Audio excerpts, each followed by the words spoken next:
his first question, I just want to quote from Bill Clinton. What makes Mandela so special is that he is a real human being.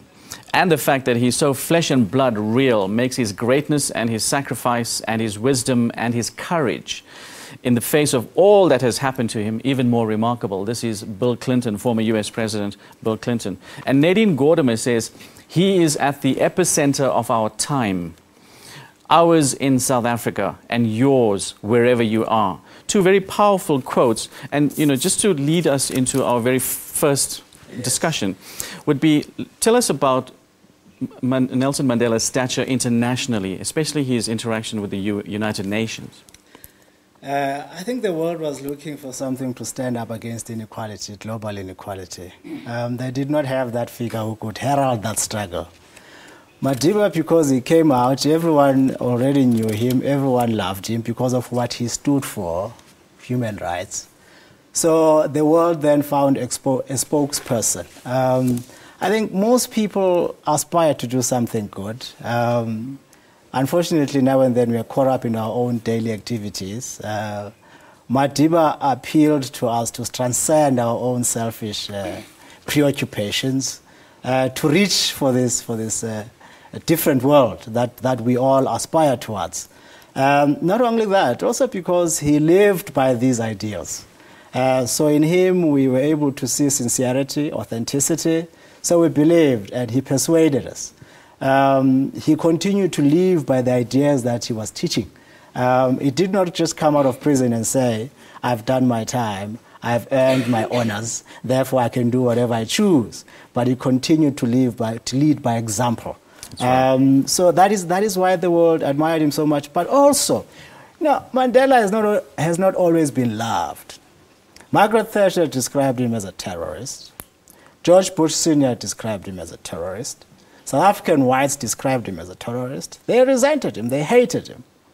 So what Madiba's admiration represents is how societal ideas have improved, that the world is becoming a much friendlier, tolerant of diversity. But just to throw that back at you, those people who actually who despised him, yes, they were a product of their own conditioning. They were a product of their own conditioning. That's quite true. But we should be, in as much as we celebrate Nelson Mandela's life and meaning, we should interrogate that, be a lot more critical, especially be wary of an uncritical celebration, especially celebration that focuses a lot on reconciliation without interrogating the path to reconciliation. Sure. We should not freeze Mandela, but interrogate the meaning of Mandela for us as a people, not freeze him in time. Yes, and also take forward these lessons. Take forward his lessons, especially zoom into the issue of social justice. Sure. Because reconciliation, in as much as we think that Mandela was a saint, reconciliation cannot be divined from heaven. It is something that we, the living here on earth, have to work towards on day-to-day basis. We have to be active participants. And part of doing that is addressing inequalities that we have in our country. So for me, it's not enough that we show up and cry and glorify Mandela. Yes, that's fine, well and good. But sure, what responsibility does being descendants of Mandela imposes on us as a people? Sure. One of the things that Mandela had very, very high on his agenda was education and the rights of children.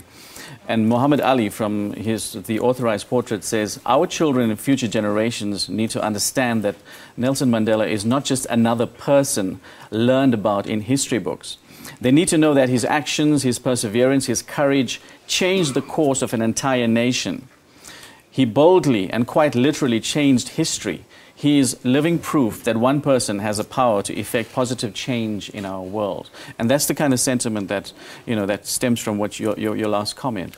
That we need to maybe perhaps have educational programs that expand on his legacy, that allow children to live and breathe his legacy. That is the inheritance he bequeathed us. Adds to the memory, very rich memory that we South Africans already have. We have a very long and rich history of struggle, of protest. We've had people who've surrendered their lives to the cause of freedom. so that we could be free. People who stared death right in the face and said, I will not shiver. Vuyisile Mini, who went to the gallows singing. Apartheid jailers thought that he would be fearful of death. Yes. But he went to the gallows singing because... Powerful man. Because he knew that what he was fighting for was a just cause. Mandela said, if I need to die, then I'm willing to die, because I know that I will be dying for something a lot greater than me. We all die. Ukufa sihamba nako. Xhosa say death is always alongside us. Yes. So it's inevitable. Death never dies. So we should never be surprised when one dies, but it is what you leave behind after you're dead. Sure. Well, thank you very much indeed for joining us, Dr. Ndletyana. It was a pleasure having you in the studio to expand on Madiba's legacy. Thank you very much. My pleasure.